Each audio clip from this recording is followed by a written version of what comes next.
you don't mind. I'll kind of give you just a brief history of who I am. A lot of you do not know me. My name is Heath Stone. I have got a wife and 2 young daughters that were unable to attend. I am a warehouse manager for a wholesale distribution company in West Columbia, South Carolina.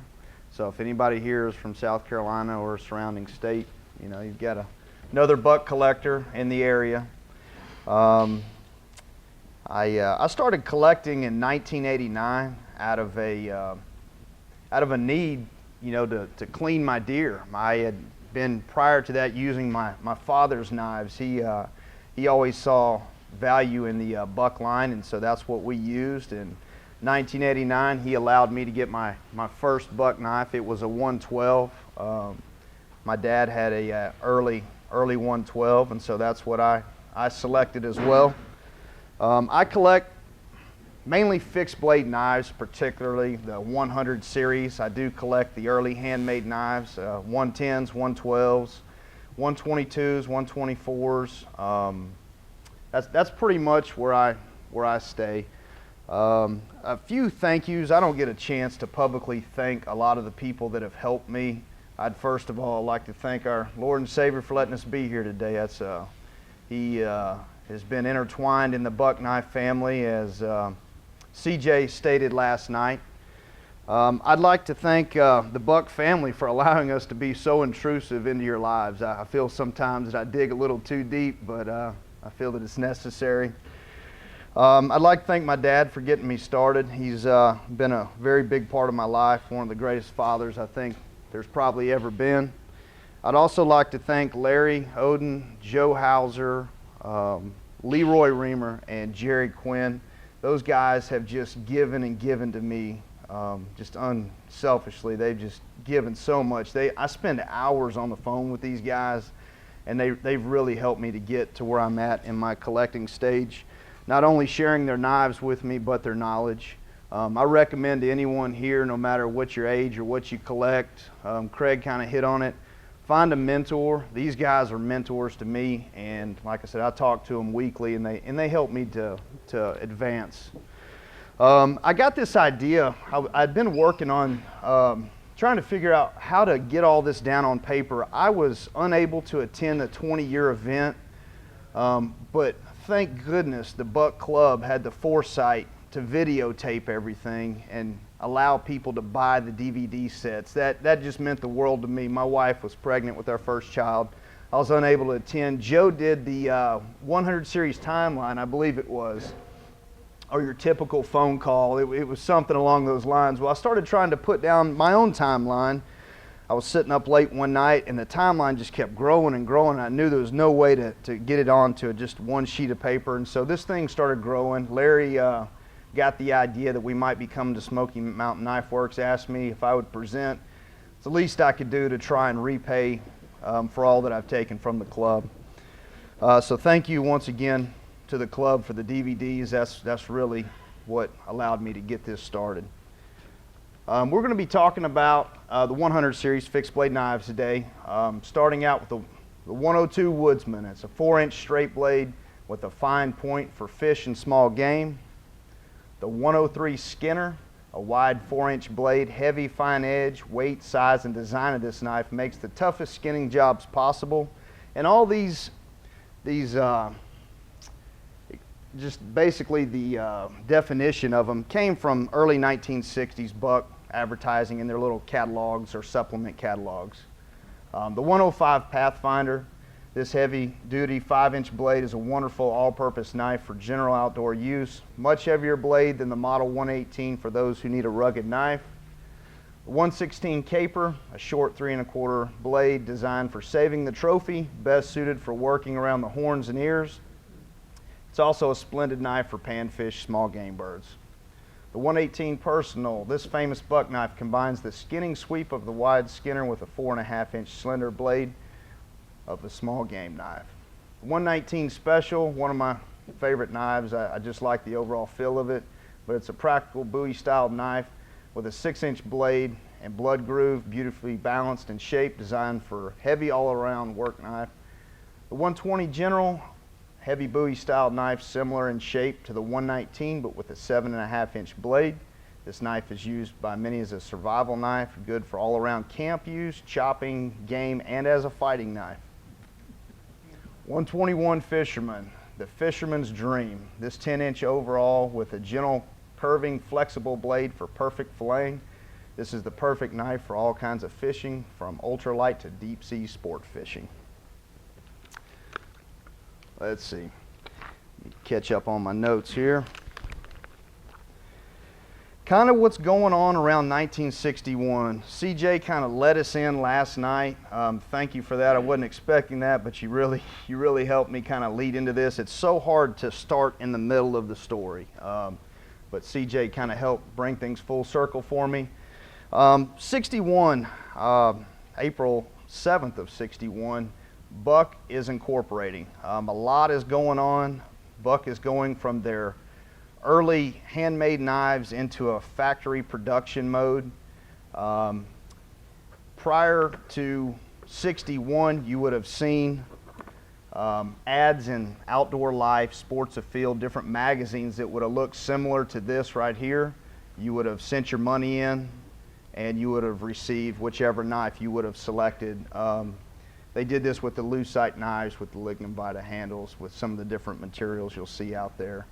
But this is kind of what I think Al is going for during this time, is to get away from the mail order business, start getting out and selling to sporting goods stores to reach more people, to reach the masses. I think Joe told me that I believe he toured around in a VW bus. Is that right?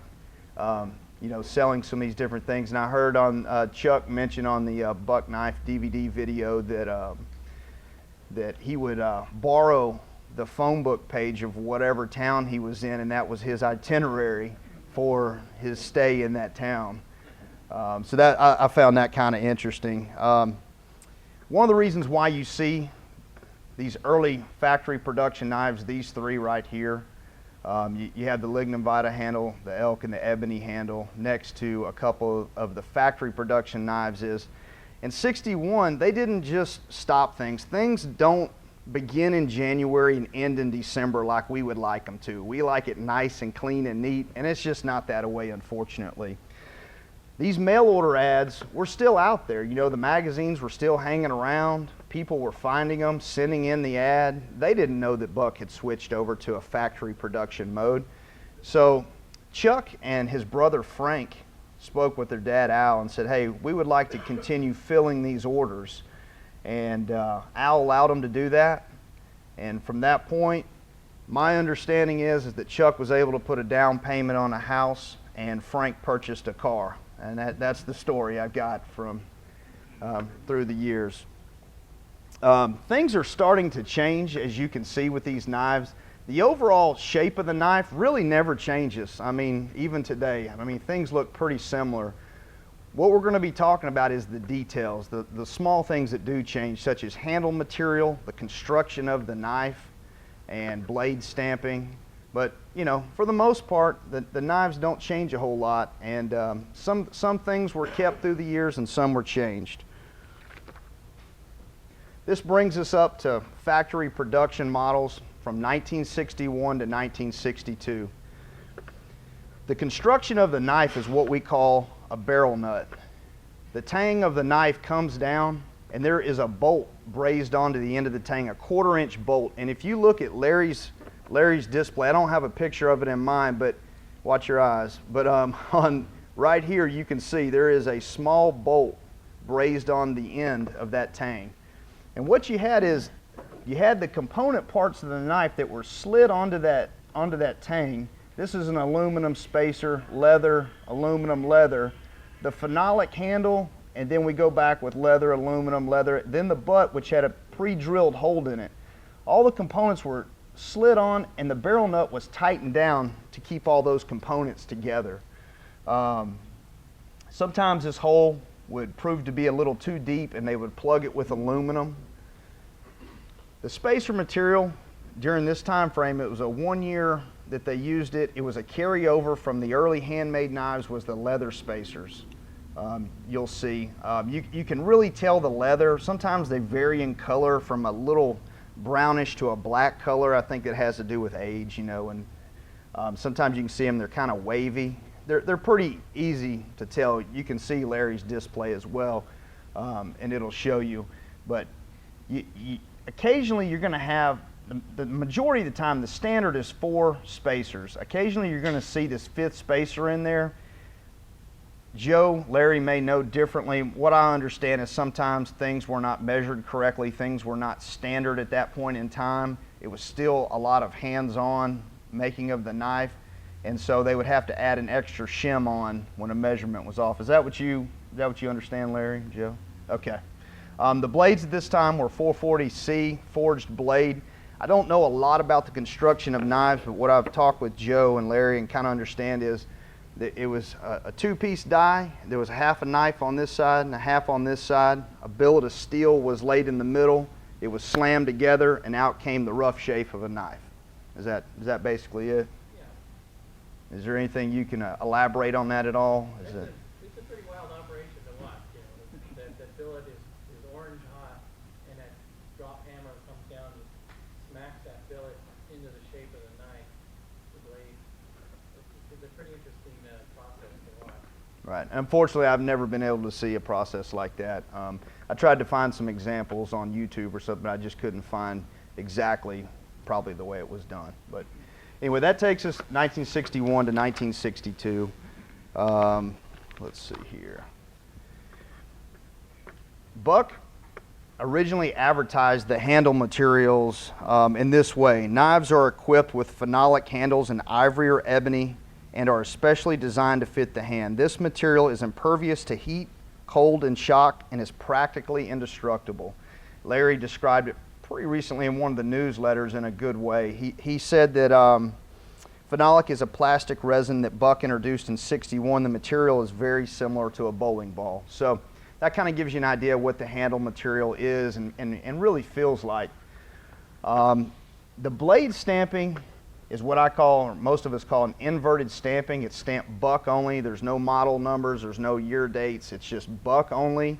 That's also a carryover from the early handmade knives. It's inverted. It's read with the blade tip down. I read an early newsletter done by Vern Taylor. He said that the very first year of these barrel nut knives, the 61, 62, that these stamps were also carried over from the early handmade knives. He said they used them for 1 year. 1960s dealer display. Larry has one over in the corner. I unfortunately do not own one like that. I own the little sign, but not the entire display. I understand from another newsletter that they were stamped on the right due to this display, so they would look good on countertops. The models available during this time frame were the 102 Woodsman, the 105 Pathfinder, the 110 Skinner, the 118 Personal, the 119 and 120. These were the first 6 fixed blade knives, as CJ discussed. I believe it was around November of '62 when the 116 was introduced. Is that time frame right, Larry, or is it? I think it's sometime, it's in late 1962 that we see the addition of the 116. You could also get a twin set model 210 during that era, the 102 and 110. The 110 is not the 110 you know today. The 103 was originally the 110. So just pay attention to that. In some of the early literature you see, you're not looking for a Buck 110 folding knife. It is a Skinner. I put together some interesting facts. I find it neat sometimes. This is kind of some of the stuff that people really like to know, especially me. In April of '61, I learned last night it was April 7th of '61. I didn't know the exact day. I remember that exact day because that's Sarah, my daughter's birthday. Good deal. Another neat fact to learn right there. When Buck Incorporated, they moved from the 1272 address to 3220 Congress Street, and I believe they stayed there from '61 to '64. The 116 was designed by Les Bowman. He was a a guide from Cody, Wyoming, and whether he broke a knife and ground it down or he ground down a good knife, I'm not for sure what the exact version is, but he sent it to Buck as a prototype, and the first ones were released, like I said, in late 1962. Let's see. Be careful when you see these early catalogs. These knives were stamped on the right-hand side with the blade tip pointing down. Sometimes people in marketing or printing companies, they do things to make things look good on paper. One of the things that's wrong here, these are stamped on the left and they're read with the blade tip up. As a collector, you will look for this knife for the rest of your life because it doesn't exist, or at least it doesn't that I've seen. So be careful with early advertising literature. It can really throw you off and put you on a course that you'll never find the item. 1962 to May of 63, we see just a minor change. It's kind of just a processing change. We lose the leather spacers and we go to a spacer material by what I call bone hard fiber. It's commonly used to make gaskets, paper product. It gave the knife just a cleaner look overall, and it helped the knives to be more consistent. Like I said, leather spacers, sometimes when they're squeezed together, it's not durable enough to last the test of time. You're still seeing spacers, that are either 4 or 5. You're seeing both of them there during this time frame. The construction of the knife, like I said, is still the same. It's a barrel nut, and these blades are still forged. Right now, not a change here. You've got the blade still invertedly stamped. I borrowed this picture from Larry's display. I do not own a barrel nut in this configuration with the hard fiber spacers. Let's see. One of the changes we start to see during this time is that the twin set, the model 210 is renamed the twin set 104, which is the 102 and 103. The sportsman set is introduced, the 115, which includes the 103 and 118, and the trophy set model 117, which included the 103 and the 116. Some of the things that are interesting during this time, I just mentioned that the 110 Skinner featured in the 61 catalog is renamed the 103 Skinner in the 62-63 catalog, and the 210 twin set featured in the 61 catalog is renamed the 104 twin set in the 62-63 catalog. This is another picture from Larry's display. The 116 is a pretty neat knife. There's quite a few variations, and one of the things that's neat is you can find them with and without the guard. This one has obviously been ground down a little bit. 1962, May of 63. This is where we see a pretty big change. The last of the barrel nut knives were produced in May of 1963, and I think it's thought that the white melamine handles were discontinued at about the same time. These fissures will form in most of the white melamine knives I've seen have that, don't they, Larry, these fissures in them? Well, I'm not sure what temperature it was, but when they got in too cold of a temperature and you were out in the woods skinning an animal and dropped your knife, those handles would crack and break off. If you sent them in for repair, I'm pretty sure you would receive, at this point in time, they would replace it with a black handle. These knives, I have never seen a knife that was produced in any other way other than a barrel nut. The white melamine knives that have a flat tang or a pin tang are a rework. All the ones that I've seen, heard about, Larry as well. I own one that's like that. It was a knife that was built out of apparently some broken parts, but definitely you shouldn't find one that's in the flat tang version. So in June of 63, May of 63, the barrel nuts are gone. June of 63, we pick up a different type of construction. The way the knife is made changes a little. Everything pretty much looks the same except right back here we lose the little bolt that's brazed on, the little 1/4-inch bolt. All the components now are pressed on, drilled and pinned, which is the same construction that Buck has today. Joe said in his 20-year event, I believe, that the first press was used from a top cylinder from a 1940 Ford convertible that was parked out back of Buck. One of the engineers or somebody went back and took it off one of his cars that he was planning on restoring, and that was the first press. So kind of a little neat thing there. Once the knives go to a pin tang or a flat tang, I've only seen them with 4 spacers. Larry, have you ever seen a 5 spacer pinned? I haven't. I think I may have one. Okay, well they may exist. That's one of the things. The rules or kind of the guidelines, they're always flexible. There's nothing set in stone. If they exist, they exist. June of '63 to '67. Everything's going to look the same. There's not much change going on during this time. It's still an inverted Buck-only stamp. The models available, the only change we're going to see is the introduction of the 121 Fisherman. That was introduced in '64. Right here, we have an address change.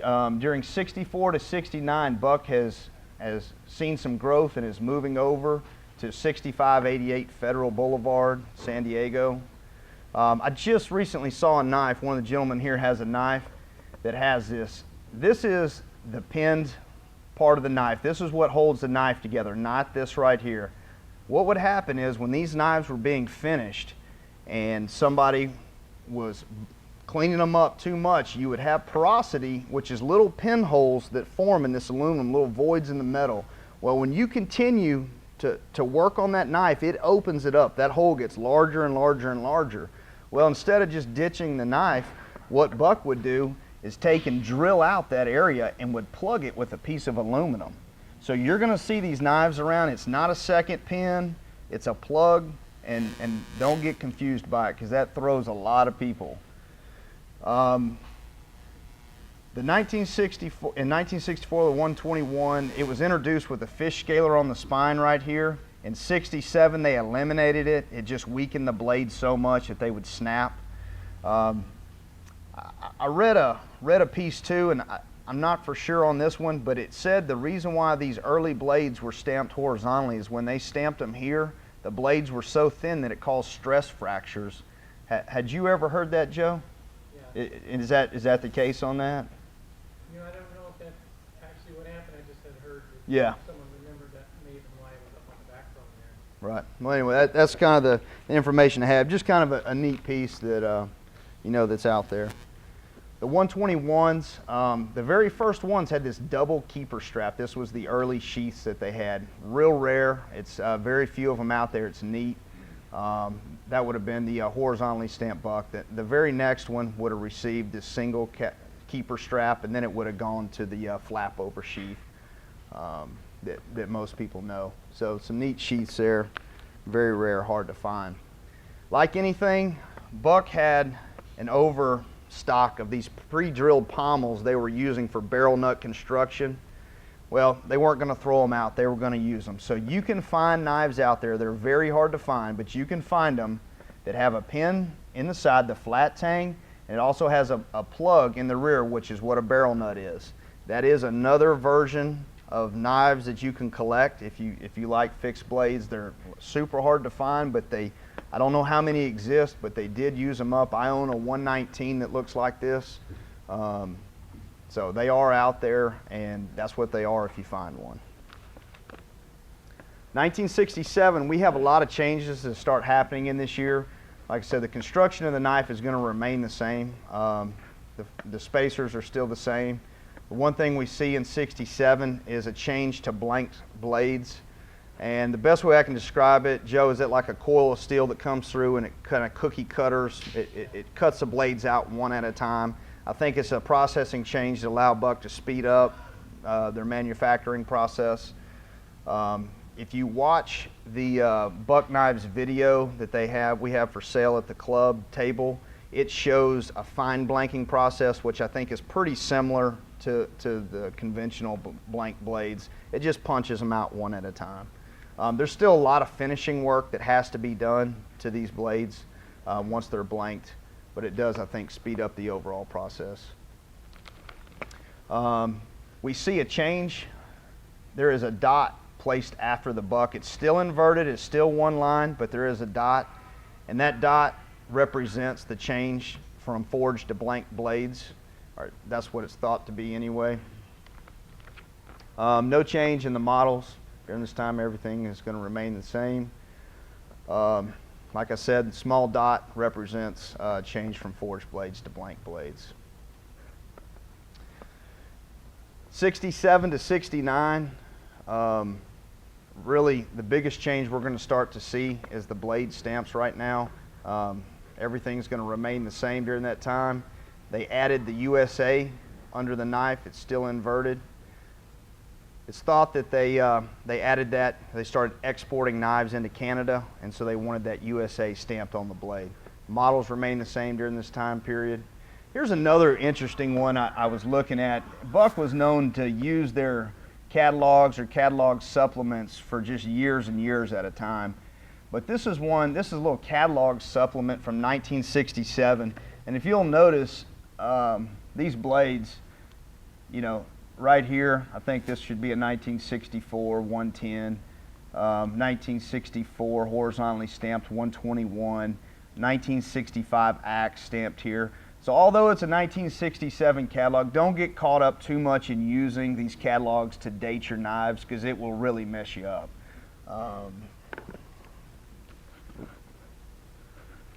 Let's see here. 69 to 72, we do see another change. We go in to the spacers on this one. We see a change from bone hard fiber to red micarta. Micarta is used for a number of things. People use them for knife handles, spacers, circuit boards. There's lots of different things they use it for. But it was a processing change that Buck had. I think it helped the overall speed of the finishing of the knife. Was that it, Joe? Well, they were looking at a major process change where they wanted to take the assembled knife and tumble finish it. Right. And that bone hard fiber material absorbed water, so they couldn't do that. So in late 69, they switched to the micarta so that they could tumble the whole knife. And they ended up not doing that tumble process. So, you know, but they had already switched to the red micarta, so they kept with it. Gotcha. You still got the Buck USA stamp during this time frame, and some of these times may be able to be squeezed down a little tighter. Joe and I were talking about this earlier. When you add in the box, the sheaths, and the paperwork, some of these dates can be squeezed a little bit tighter. I omitted a lot of that out of my presentation because Joe will be going over that during his. So it will help us eventually to tighten this down a little bit. The models still remain the same during these years. This is one of the interesting things. I don't know if you're going to be able to see it due to the wall being a little washed out, but this is kind of an example of the spacers and the different ones. Easiest way I can kind of describe it, you can see it in Larry's display over here, is that this is a bone hard fiber spacer, and it almost looks like sheets of paper stacked up on top of one another. And the micarta, it just has kind of I don't know, a distinctive wavy pattern to it that you can see. And if you'd like to see it on a computer screen, if you can't see it well enough, I can show you. It really will show you the difference, or we could probably see it in some of Larry's knives over here. Buck also changed their location during this time. They moved over to 1717 North Magnolia Avenue in El Cajon. That was 69 to 81. 1972, I don't think there's a whole lot of change just yet. We see a model number being added to the knife right here. You can see it's still an inverted stamp, but nothing else is really changing at the time. The models are staying the same. Here's a better picture of what you can see with the Buck, the model number, and the USA. 73 to 80, the next change is in the blade stamp as well. This time it's pointed up, it's red with the blade tip up as it is today. You can see it, there's a better picture of it right there. It's read with the blade tip up. And I don't know if it was due to the knives being put in certain display cases that is the reason why Buck wanted them to read a little bit different. I know Larry and I have kind of tossed that idea around. Joe, is there any conclusive on that, why it switched from an inverted to an upright stamp? It was before my time, but I had heard stories that someone just said, hey, this thing looks upside down. Yeah. After they had the model number, I guess it just became more apparent that this thing doesn't look right. Okay. And so they spun it around. But I don't know if that's what actually happened. Right. Now, the spacers during this time frame, there's still 4 spacers on these knives. The 119 and 120 are the absolute hardest to find. There is only a handful out there. I do own both of them, and I look for them all the time because for whatever reason, when Buck started changing their processes, sometimes one knife might change a little quicker than the other. I think Joe and I kind of came to that conclusion, maybe that some didn't follow the exact path as all the rest of the knives. So if you see them out there, the 119 and 120 with 4 spacers with the blade tip pointed up, red Buck, model number USA, is very hard to find. This is kind of a picture of the knife during this time frame assembled. It's kind of a rough picture. It just shows you a little bit how the knife, prior to finishing looked. I found that kind of neat. I found it in one of the archived pictures and thought it was kind of neat. 1981, what we're going to see is a reduction in spacers. Buck drops the spacer right up here. This one that's right under the guard would be this one right here. I think it was Joe that told me that they reduced that spacer. It really didn't serve a purpose, and it was just added cost and time, and you couldn't see it that well anyway. We also see a change during this time into fine blanked blades and a steel change to 425 modified. The fine blanking process is the same as blanking. It cuts them out one at a time, but all the intricacies of the knife where it once, I guess, had to be done a lot by hand, it took a lot of that mill work out of there, allowed the knife to be very precise in the way that it was made. We see an alternate handle material come into the 100 series line basically 20 years after production started. The earliest that I could find this material, and it's off of a warranty card, so those can kind of vary as well, was 1981. And I think we see catalogs in 82 and 83 that start offering optional handle materials. So I think a little more research would have to be done to know exactly what time frame it started in, but during this time you could get a knife in phenolic or in sandbar stag. Joe told me that these knives did not go through the custom shop, that these were a material that you could get just on a regular knife without a trip through the custom shop. Models will continue to be the same. We do have a location change to 1900 Weld Boulevard and 81 to 04. This is kind of a good picture of the spacer reduction. A lot of times you'd get these knives, and you may own some or have seen it. This is an upside down view of the knife, but you would get material wedged in right here, and it would cause that spacer to kind of sag or hang down. And if they were sent back in for warranty, a lot of times they would be chopped off and kind of look like that, or they would just break off. And that might have been one of the reasons that they eliminated that spacer as well. It became a headache for them. Let's see here.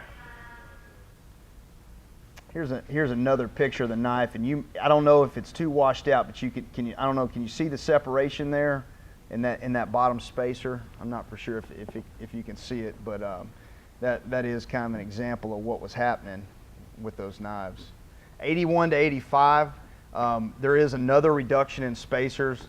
The spacer that's back here at the back, this one is dropped, so we've lost the one under the guard right here, and now we've lost this one towards the back. Just another way to kind of speed up the overall process of the knife, and it just wasn't serving a purpose as spacers once did. That's 85. That's in the 81 to 85. I'm going to give you a handout on most as well to break it all down for you. But during that time frame, we do lose that spacer as well. The stag is still an option. I think it continues an option on through the 80s. I've only seen these knives, even though there was a reduction in spacers during this time frame. I have only seen the pre-86 sandbar stag handle knives in 3 spacer. I have not seen a pre-86 manufactured knife that has 2. I know after 86 and on, I see them with 2 spacers, but for some reason I see them with 3, and I'm not for sure what the cause of that is, but that's all I've seen. We do see one change in the model. The 121 Fisherman is renamed the Guide, I think around 1985. Right here is a picture of one of the first 121s versus a 121 Guide. You can see the thickness change. I haven't mic'd it to see how much difference there is, but I know there is a difference. It is a thicker blade. It kind of almost goes away from being a fisherman's knife to just kind of an all-around knife, and it's almost kind of overlapping the 105 a little bit.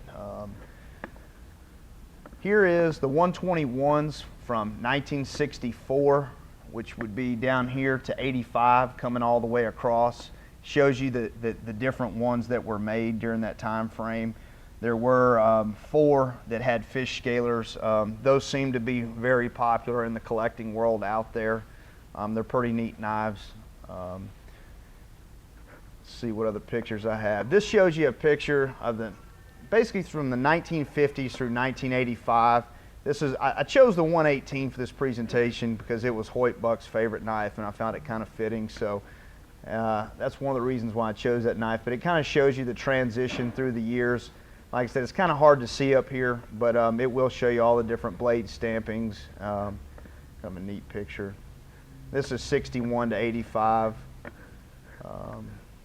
During this time, I did leave out the stag handle knife. I forgot to put it in there.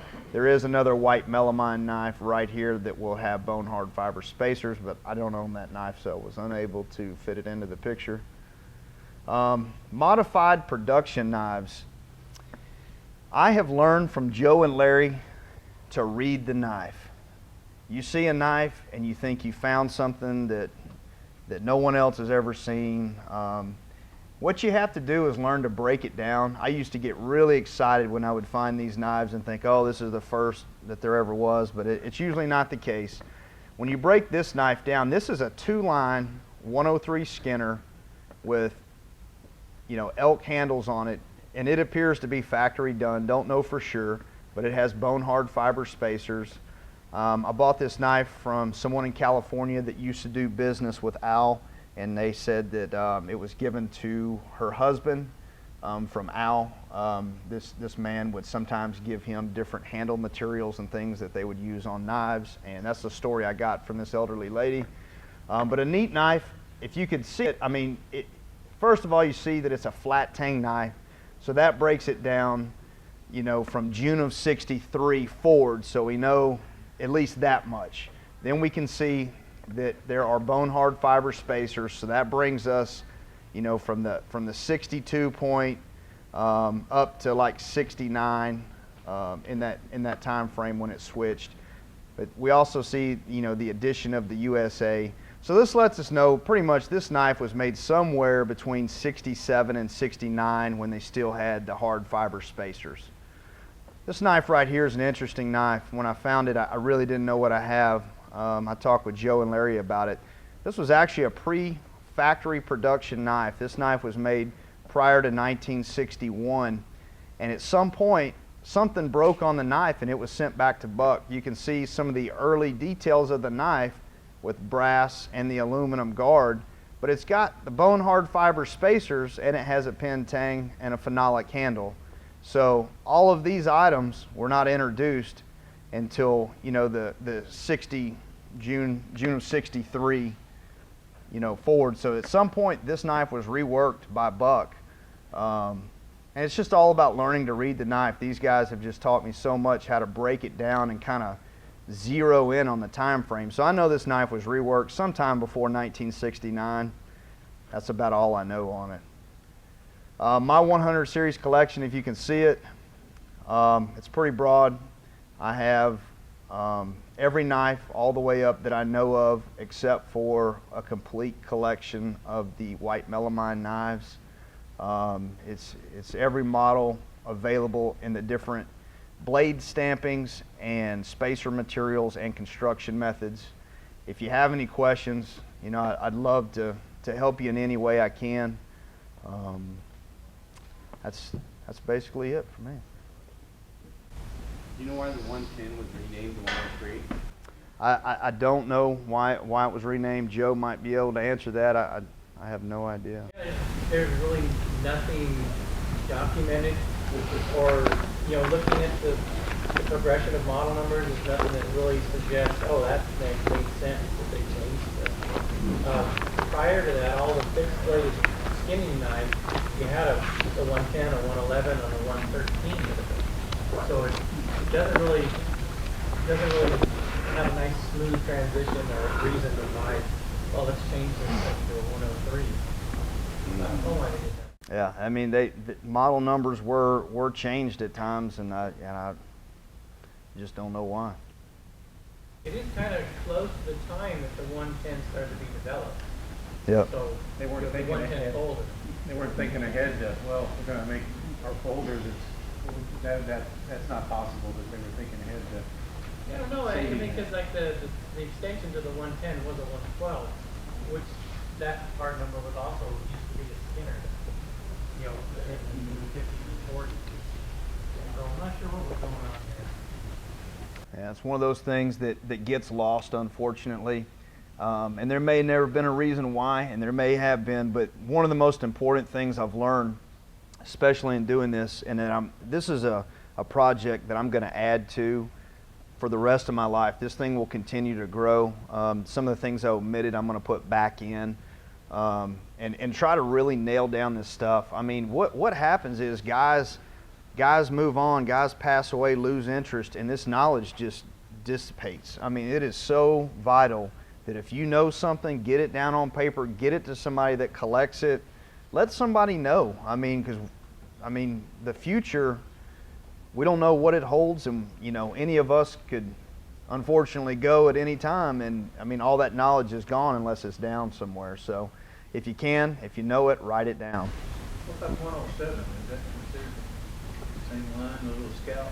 The 107, the original fixed blade knives are the ones I spoke about, but the 107, the 124s, you can add all those into the 100 series by any stretch of the imagination. I collect all those as well. I just chose to stick with the original blade designs pretty much that were carried over from the early handmade knives. But you can add in any of them. When I say 100 series, I really collect all those as well. Most of the knives that start with a 1, Larry, do you have a question? You had asked me the question during your seminar about hard fiber spacers and Flat tang. fat tang, and I slipped over and looked, and I do have a 119 over here with 5 hard fiber spacers. And a flat tang? Flat tang. Well, there you go.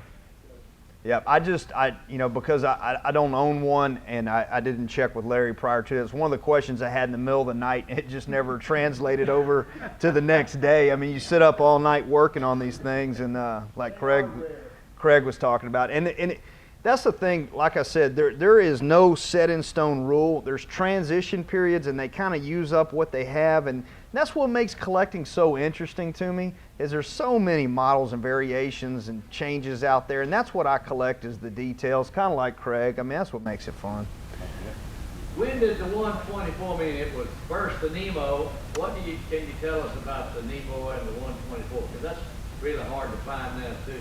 Sure, that's a neat knife. Larry's got some over here, but She sure does. The first one I know about, which is not represented in Larry's collection, is a buck dot, which would have been in 1967. I'm not for sure when the first design came out. I don't know when Buck started working on it. I don't know how far in advance, CJ, y'all would start on a knife before releasing it. So it could date back further than 67, but the original one that I've seen, Joe had a picture of and sent me was, or it was in one of the catalogs or something, it was stamped Buck Dot, and that would have been from 1967 from the records that I have. From there, it would have had the white Teflon spacers. From there, it goes to the one stamped right here. It's got white Teflon spacers. That would have been the second model. And then with your bone hard fiber, your third, then your micarta would have been your fourth. After that, you go into a slab handle design that looks like this over here. You lose the phenolic in the design of the knife, and the tang goes all the way down like that, and it's pinned on. So you have a change in the handle material, and you have a change in the construction of the knife during that time frame. That knife is a neat one. There is a lot of information on it. If anybody would like my contact information, I have cards up here. I have a fairly broad knowledge of most fixed blade knives, so I can discuss it with you more in detail. I can send you the notes I have at a later time, because I could definitely stand up here all day and talk about all the different variations. But please get with me after this. Yes, sir. Was there very many variations in blade length in the factory knives, or some like a quarter of an inch? Because I know a lot of people try to figure out if the tip's been reground. Right. And, so if it was a 5-inch blade, was it always exactly 5? Not to my knowledge. I have knives that have different blade lengths, and because I wasn't there when they were made, I'm not for sure, but I do have some that are a little bit longer. I know the pre-factory production knives, you could order a knife with a longer blade. I own some of them, but as far as the factory production knives, if it was off a little bit, it was probably due to the finishing work. I'm assuming that someone worked on it a little too much, So a quarter of an inch doesn't necessarily mean all the the tip reground. Yeah, not necessarily, in my opinion. I mean, a lot of the processing changes that were done from forging to blanking was done to standardize that knife and make it so there wasn't such a variation, is the best I can explain it. But I know some of the early ones I've seen. I think I own some 121s. Some are a little longer than the other. And I have a couple of 105s that are a little bit longer than the rest. I guess it was just due to the finishing work, is the best I can tell you, from what I've seen, because In the early 103s too, you see some variation of how Yep. they were finished. that's right. There's some real difference in some of those early 103s. It was such a wide blade, I Yep. think it depended on somebody's mood the day they were working on it. Well, and also in the choil area of the knife, I see some changes, and Joe knows what I'm talking about. Sometimes you see it almost like a C shape cut out in that choil area, and sometimes it's perfectly flat. And what I'm referring to is, if I can find a picture of a knife I can show everyone here. This area right here, a lot of times you'll see them that are C-shaped, and sometimes they're just perfectly flat. I guess it had to do with whoever was working on the knife at the time, the way they did them. I mean, and the ones I'm talking about are factory production knives. So you do see variations in the way these knives were ground. All that work was done. That was all by hand still. I mean, they're still shaping these blades. I mean, they're getting basic shapes stamped out up until the fine blanking. Prior to the fine blanking, you're getting a basic shape of a knife, and you're relying on the person that's building and assembling the knife to really shape that thing into what it is. If CJ were about 10 years older, we could blame him for irregularities. A little too young. But you'll see a difference. The 116 is such a neat model.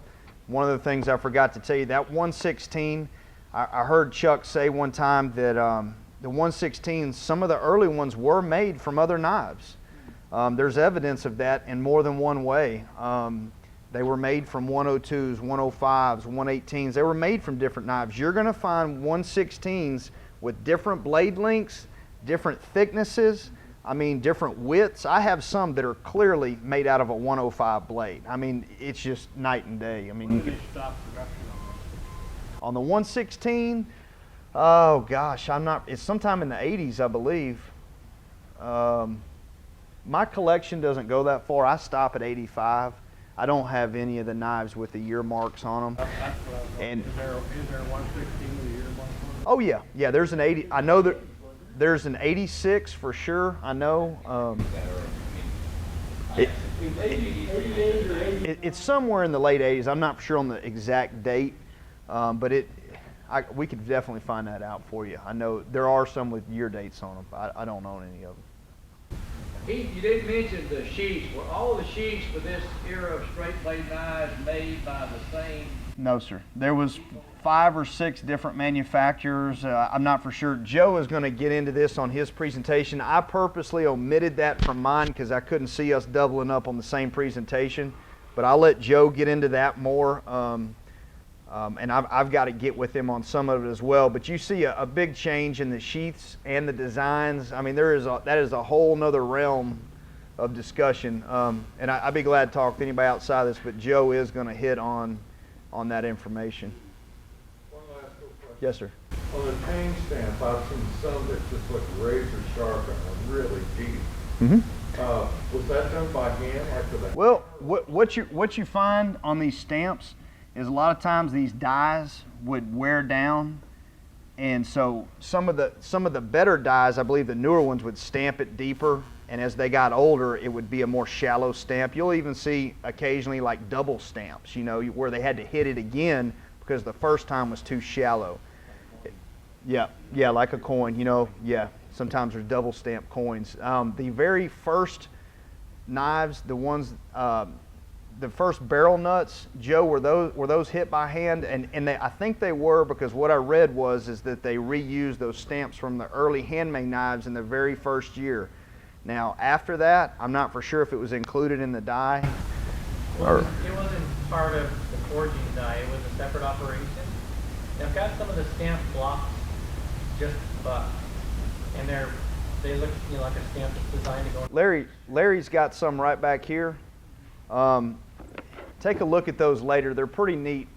They're right in this little box. He's got them reversed in a mirror so you can really see what they look like. But I'm not for sure how much of that was done by hand. And well, the early ones, when it was a forged blade, what the old timers told me was, yeah, there was a production knife, but there was so much handwork into that. Yeah. I mean, there was. And I mean, they made for all types of variations. And you can have like a light bead, and in UCK it's dark, just because the blade, the sides aren't parallel. They're parallel. That's correct. To it. So. Have you ever seen one that's misstamped? With the wrong model number? No, I haven't. Gotta be out I'm sure it is. I've not seen it. Yes, sir. Do you or CJ know whether or not Buck ever made a switchblade? No. Oh, my son picked up one that was brand new in a box. Yeah, they're aftermarket. People. They modify. You can get on the internet and buy as many as you want. Was the same steel used in all the blades? No, sir.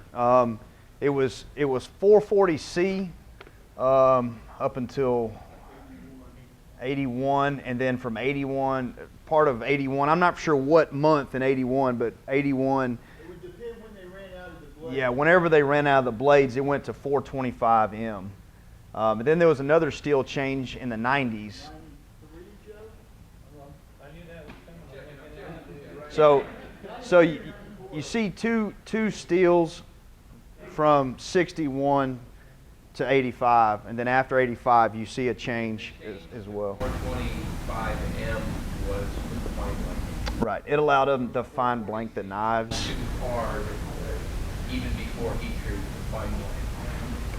And, a lot of the changes that were made, you know, you talked about going to forging, the conventional blanking, the fine blanking. Every single one of those changes is all to gain additional consistency in the parts themselves. The problem with forging is it's really good for the steel for forging. But the problem with the forging is there's not one single 0 point on that on that piece.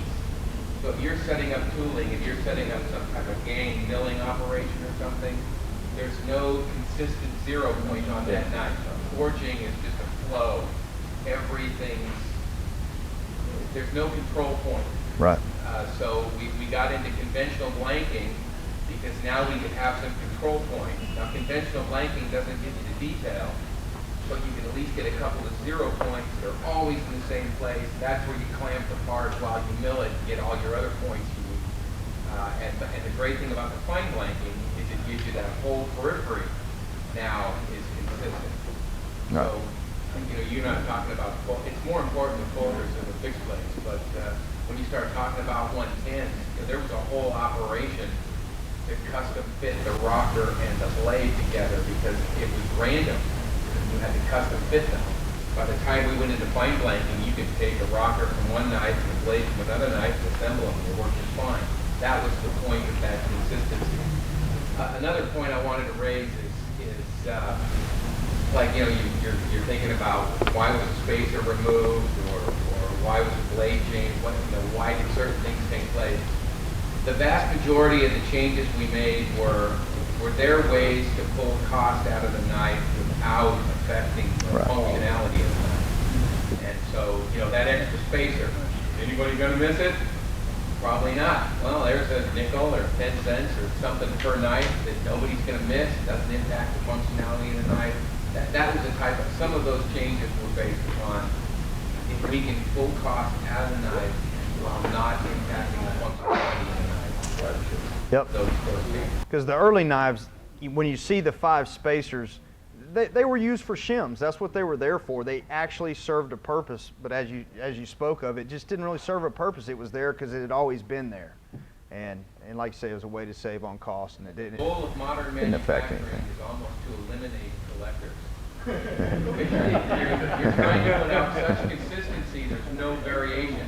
And I'll tell you this: if you're buying knives on eBay or other online sites that are out there, when you're looking for these spacers, especially when you're trying to get down in here, when they went from 4 to 3 to 2, it gets so hard to see them.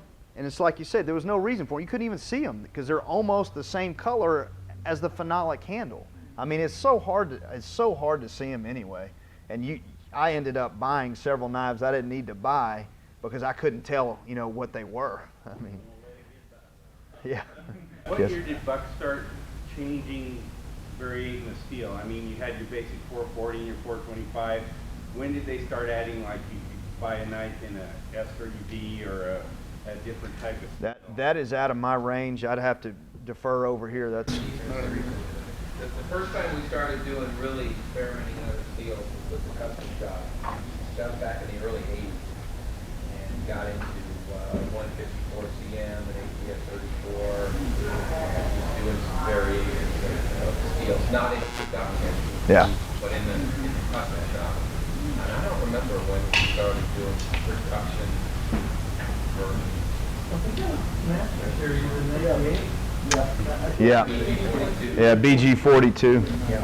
Yeah, That's kind of our first step into that. yeah. If you can find any of those Master Series knives, they're very collectible. That Right. BG42 people want it. Yeah, They they're are they're, very collectible. they're neat knives too. No penny. They're neat knives. Bill will buy anything you have.